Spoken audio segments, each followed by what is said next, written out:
Okay guys, I'm back. It's 24 hours from when I posted the intro video for the Panther and the Tiger tank. As you can see, the Panther is practically together. The tracks need to be added, but a lot of this isn't glued. In fact, none of the road wheels are glued. They're just friction fitted onto the suspension arms. And I just wanted to give one or two bits of information about this kit. So I think Airfix were attempting to make a Panther house for A, because we've got this ball machine gun in the lower hull in this little blister, and we've also got this vision port here that can be opened, and they were a feature of the house for A. The turret could have been on a D, but it's typical for an house A as well. If we look at the back, these are two exhausts here. That is typical of a D, but also featured on the house A as well. So I think those are the things that are pointing towards this being an A rather than a D or a G. If it had been a G, we wouldn't have this here at all, this vision port that I mentioned earlier. If it had been a D, we would have had just a rectangular slot there with a cover over the top of it. The commander's coupler would have been more like a dustbin as well for the D. So there's quite a bit missing from this model. We haven't got the headlight on the front here. We haven't got any stowage boxes at the rear of the Panther. We haven't got a jack. We haven't got towing cables, and I think I'm struggling to find any tools. This wasn't a bad kit to build at all, but there is something that I just wanted to bring to your attention with regards to the construction. So what it's regarding is the fitting of these side sections over the suspension arms. So what you do first is you glue the suspension arms. You can see here, you glue the suspension arms into the base, and then this has got little arches that fit over the suspension arms. Now, I was fortunate when I was trying to fit these sides, because the glue was still a bit tacky, the arches forced the suspension arms into the slots, and so it fitted really well. Initially it was a really bad fit. If these things had been completely dry, it would have been a nightmare, but fortunately, as I say, pushing those down and then pushing one in at a time, and eventually they all went in, it worked perfectly. So that was a bit of a saving grace, so watch that if you're building this. The other thing is this back plate here. The back plate here, it does tend to not sit too well on the inside of the rear deck. Can you see this gap here? I've had to sand the inside of these two parts a bit in order to get this to push back a bit further.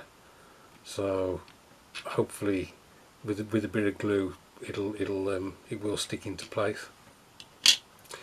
As I say, the parts are push fitted on, so I've been able to take all those road wheels off in order to show you that. I don't know how much to mess about with this kit, to be honest. There are some simple things I could try and do, like the rail for the anti-aircraft machine gun. Put some towing eyes on the various points just to lift it a bit. Obviously I'm not going to attempt to try and reconstruct stowage bins on the back. So there we are. So that's it for that for the moment. Now I will show you the Tiger, and that one I've got to admit is a bit more of a nightmare, so I'll just get that and we'll have a look at that together. So I'm building this Airfix kit because, you know, it's from back in the day, it's one of the vintage classics, and I think if you are building this kit, then you've got to be doing it for that reason, because it's not a very good kit as a representation of a Tiger. Now it is a late Tiger. The road wheels are the late version. The Commander's couple is the late version. So, but I was basically looking on the internet for other people who'd built this kit, and there is one who's done a really nice job of it, but he's had to do a lot of work with it, and it may not be something that I'll be pursuing. But if we look at the Tiger at the moment, turn it round this way, you'll notice that the mud guards are missing on the front, and they're not part of the kit. The mud guards are missing on the back, not part of the kit. The FIFO filters aren't part of the kit.